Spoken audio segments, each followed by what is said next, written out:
We have services on Wednesday during noon and in the evening. Right after service, there is a small reception in a coffee hour room. If you have parked in the garage, the back of your bulletin program, towards the end, there is a QR.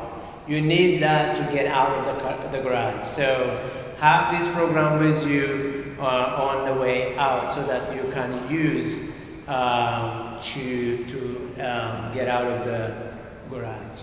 So welcome, and this is one of my favorite concerts here, Brass, and thank you the Parkway Brass for performing here this afternoon, and also for coming back in a couple of weeks to be part of the service too. So thank you, welcome, and enjoy the music.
Good afternoon. Can everybody hear me all right?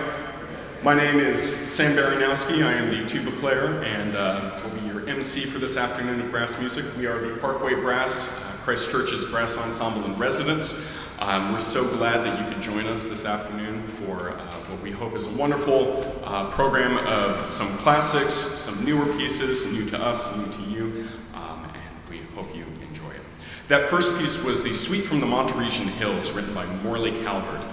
In 4 movements, it was composed in the mid-20th century, and Morley Calvert is a French-Canadian composer, and if anybody is familiar with that region of the continent, the Monteregian Hills refers to a mountain range that is just outside of Quebec that runs all the way down to the American border. The pieces themselves, each movement kind of mixes standard musical forms and musical styles with Calvert's kind of little French quirks, if you will. Forgive the stereotype.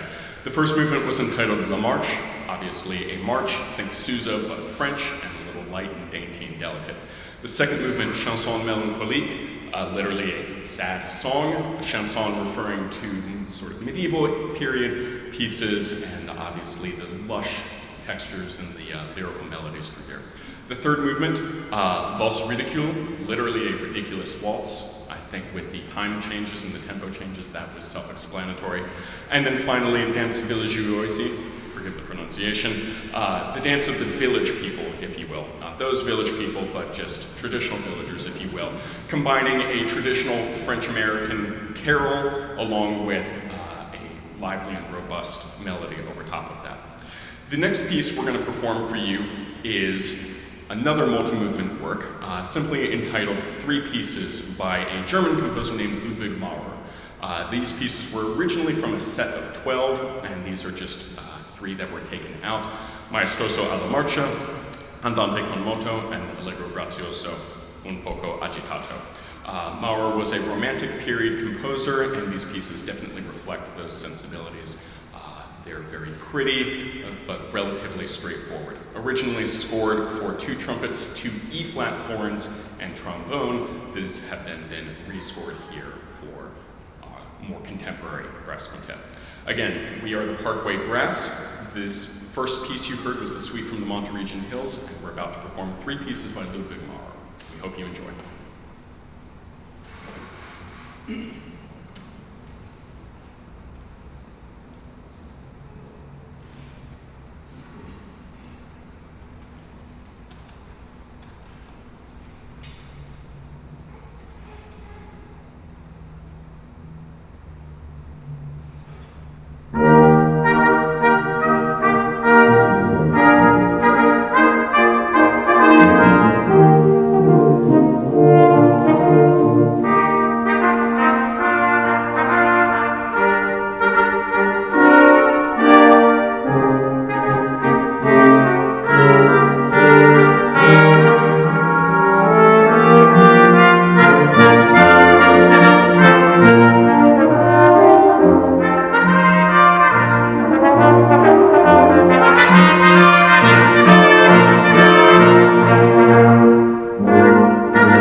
I'd like to take a moment to introduce the other members of the quintet along with me. On trumpet, we have Matt Barker and Kevin Paul. On French horn, we have Clinton Soyson. And on trombone, we have Amanda Holmes. And again, my name is Sam Baranowski, and I'm the tuba player. And we're pleased you could join us again this afternoon. The next piece and composer requires no introduction for fans of brass chamber music. This is the Canzone pro sonore number 4 by Giovanni Gabrieli. And if you were at our recital last year, you might go, didn't they play that piece? And we played the Canzone pro sonore number 2, in fact. We were confused too. We actually had to figure that out ourselves. Like, did we actually play this? We shouldn't repeat rep. Gabrieli was a composer in Venice in the late 16th and early 17th centuries, sort of at the height of its mercantile and economic and political power. And as a result, it allowed the city's state to fund lavish musical displays, including, for the first time ever, having dedicated sets of musicians beyond just a choir or an organist within its churches. So the pieces that he composed were written for brass instruments, not our modern brass instruments, but sort of the late Renaissance, early Baroque equivalents for the St. Mark's Basilica in Venice. That church being massive, having wonderful acoustics, it was designed to be played antiphonally, where you would have multiple small choirs of musicians staged throughout the church, playing sort of across the audience sitting within the pews, with the sound sort of cascading around you. Think of it as a version of surround sound from 400 years ago, if you will. This piece here is written for brass quintet, and so while you don't get quite the same antiphonal effect, if you listen, you can hear the same melody initially introduced by the trombone being passed around very rapidly through all of the instruments and various voices and in various settings. So again, this is the Canzone pro sonore number 4, written in 1608 by Giovanni Gabrieli, set here for a modern brass quintet by the Canadian Brass. We hope you enjoy.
We return to the 20th century and the Americas with our next piece for you, simply titled Four Movements for Five Brass by an American composer named Collier Jones. Collier Jones was born in Boston in the early 20th century and studied composition with Paul Hindemith and also Leonard Bernstein, and was sort of part of the foundational canon of the expansion of brass quintet music in the middle of the 20th century. This piece was composed in 1957, and in fact, it was so well received and so popular that, based off of surveys, for the following 30 years after, it was actually the most performed brass quintet piece in the United States of America. It's interesting because it seems to have kind of fallen out of the limelight, literally, because when we were introduced to the piece, most of us were actually not familiar with it. It's definitely grown on us since we first listened to it, and we think it will with you as well. The four movements are entitled Introduction in March, Pretensions, Waltz, and then a finale allegro. Again, this is the Four Movements for Five Brass by American composer Collier Jones.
second to last piece we have for this afternoon is also from the Americas and from the mid-20th century, although it wouldn't necessarily sound it or guess based off of the title. This is Ave Maria, although not that Ave Maria.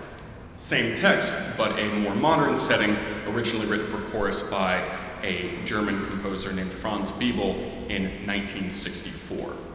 This has been popularized by a number of vocal groups, probably most famously Chanticleer, and so you may find yourself recognizing the arrangement, although not in this particular setting, which has been masterfully arranged by our own trumpet player, Matt Barker. And it's a really, really great arrangement. We think you will enjoy it. We're not the only ones who believe this. Matt told us at the rehearsal that the Chicago Symphony Brass Quintet, in fact, actually played this on their most recent tour, which is, they don't just play any rep, so that's pretty impressive. In any case, we're gonna slow things down a little bit here. Some very lush lyrical playing, very appropriate for the space we're in and the time of season. Again, this is Franz Biebel's setting of Ave Maria, arranged by our own Matt Barker. We hope you enjoy.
Before I talk about our final piece, I want to give a few thank yous. First and foremost, thank you to you all for attending, to be here. As one of my former teachers said, concert doesn't make much sense without an audience. Having a performance with nobody to listen to it is a little bit silly. So we're grateful that you chose to join us. We're grateful for the wonderful weather today as well, especially after the week of rain and cold, dreary temperatures. Having sunshine in almost 70s is really, really quite refreshing. A thank you also goes to Christ Church here for the facilities, for the space, the managers, the sextons, the pastors. Daniel Ane is the music director as well. It is wonderful to have a space that is as supportive of music and incorporating it into its worship as Christ Church does. We love playing here, not just because the acoustics are fantastic, but because it's a supportive environment in the community and has always worked hand in hand with us for whatever we need. So we're very, very thankful and grateful for that. On a personal note, I want to thank my quintet mates. It's a lot of fun playing with you all. We have a lot of fun in rehearsal and in performance, I hope. And it's wonderful to make music with people that all get it and understand. I think in any activity, that's always really, really wonderful. The final piece we have for you is entitled A Moment for Morricone. It was originally written for the Gamelan Brass Quintet, and again was transcribed off of a recording of theirs by Matt Barker here. Morricone, if that name sounds familiar, is referencing Ennio Morricone, who is arguably one of the greatest Western soundtrack, spaghetti westerns, if you will, composers. Themes from The Good, the Bad, and the Ugly, Once Upon a Time in the West, The Ecstasy of Gold. There's even more within this arrangement as well, but I'm sure you will recognize them even if you can't exactly pin where they're from. The music really lends itself well to brass, and this is a wonderful arrangement and a wonderful setting. So this is our final piece, A Moment for Morricone. Again, we are the Parkway Brass. We're so grateful that you could join us this afternoon. We hope you've enjoyed listening to us play, and safe travels back home afterwards. Thanks again.